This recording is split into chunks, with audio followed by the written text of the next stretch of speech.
So tell us something funny about yourself. Something Or, funny. or a joke that stands out in your mind. Something that people should know about you. The funny side of Peter Redding. It was, I'll say 10 years ago. I was introduced to an organization. It's called Playback Theater, and they are improvisational actors, and mostly in community groups. And I was very intrigued with it. And it was also during the time that I was kind of going through a metamorphosis of being ready to be out in the world and be more expressive.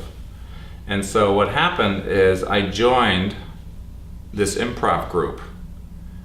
And I had never been in an improv group. I'd never been in theater. I've never been attracted to be, any of that world of Hollywood or actors or getting in front of us on a stage doing improv of all things.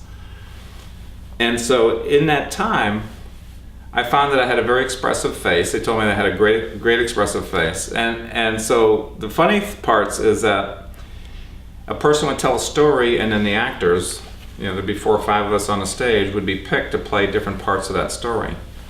So I've played lost luggage. I was the piece of luggage, and I gave voice to that luggage, right, during this particular story. I played one time a lady that was probably in her 70s was telling the story. And part of the story was this new contraption called a computer that she found in the house from one of her grandchildren, and accidentally had gotten on to some, let's say, XXX, XXX websites. And so I'm playing the X-rated monitor for this 70-year-old lady during this play. It was fascinating, it was healing, it was hilarious in some cases, it was cathartic. But I found that I had a real connection with those that do improv, and a greater appreciation of those that do entertaining, that make me laugh. And so that's just one little insight into one of the hobbies that I've dabbled with over the years. That's great. That is absolutely, that's funny. Is there anything you want to share with the viewers? Something that they should know about you as we bring this to a conclusion? Yeah, I would love the viewers to know that they're positively brilliant. And it's already inside of them. And the other thing that I would like to share is one of the main principles in a learning environment that we've created over the years is called inspired learning.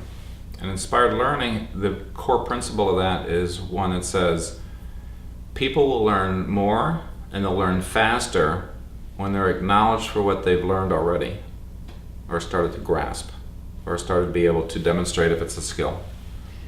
As opposed to the traditional learning that we've all been brought up with that says you have to point out what they didn't get right so that they can go back and correct that part.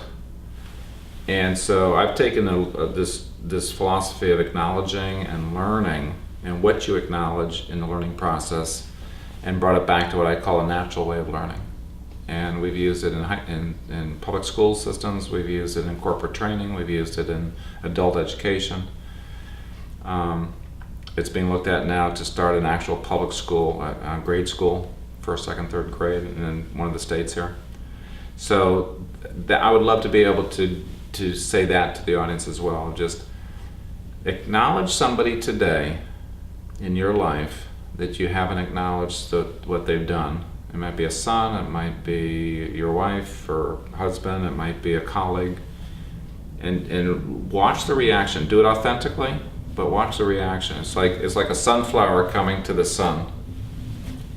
I'll leave it go at that. Wow. Peter, thank you for joining us today and sharing your insights of your success. And I appreciate you taking the time and to join me and enlighten the viewers and some insight to what a successful executive is like. So thank you. Thank you, Jeff. You're doing great work. Please keep it up.